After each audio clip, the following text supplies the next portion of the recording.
अभी आपका एक सवाल आएगा, क्या पास्टर मैं पहले दूसरा कोई चर्च में था, क्या वहां छोड़कर मैं इधर आया, या सही है गलत है? कितना लगे सवाल आता है, सवाल आता है।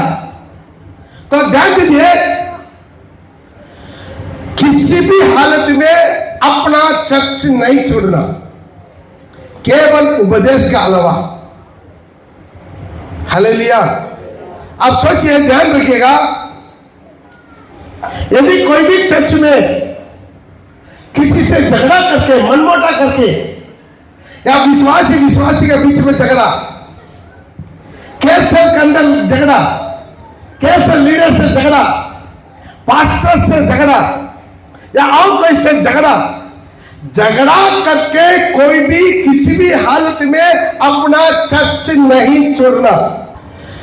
तो जो भी झगड़ा है, मनमुटा है, भेदभाव है, उसी जगह पर झगड़ा, मनमुटा, भेदभाव को दूर करके, माफी मांग के, मेल होके वहां पर ही रहना। क्योंकि इसी झगड़ा के साथ, इसी विरोध के साथ अब जो भी चर्च में जाएगा वहां पर भी वही यीशु है जो यहां पर रहता है। कितना लोग समझ में आया? समझ में आने वाला केवल हाथ उठाएंगे और सबका समझ में आ गया। तो ध्यान दीजिए, दूसरा बात, आपका चर्च छोड़ने का एक ही कारण हो सकता है, डॉक्ट्रिन, उपदेश के चलते आप चर्च छोड़ सकता है। यदि मेरा वो चर्च में उपदेश सही नहीं है, उपदेश वचन के आधार पर नहीं है, उपदेश में कुछ गड़बड़े है, वहां का बपतिस्मा सही नहीं है, वहां पर मूर्ति पूजा वाला है, कुछ चर्च में देखा होगा, यीशु को स्टैचू लगाकर पूजा करता है, मरियम का स्टैचू लगाकर पूजा करता है, कुछ जगह में कुछ भिन्न मूर्ति रखा हुआ है।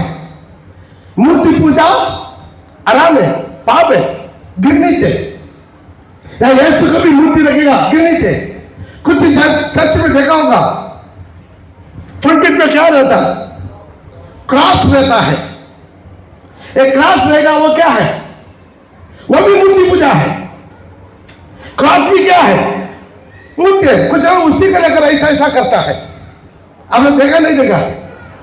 देखा कि नहीं? क्रॉस को देखकर ऐसा करता है। ये कहां से सीखा पता नहीं। हालेलुया। वो भी मूर्ति है। केवल क्या होना चाहिए चर्च में? खुदा का कलाम, केवल खुदा का कलाम। यहां पर क्या लिखा हुआ? जीसस लिखा हुआ। जीसस बाइबल में है, इंग्लिश बाइबल में जीसस लिखा, हिंदी बाइबल में यीशु लिखा, बंगला बाइबल में क्या लिखा? यीशु। कुरान में क्या लिखा? ईसा अलैहिस्सलाम।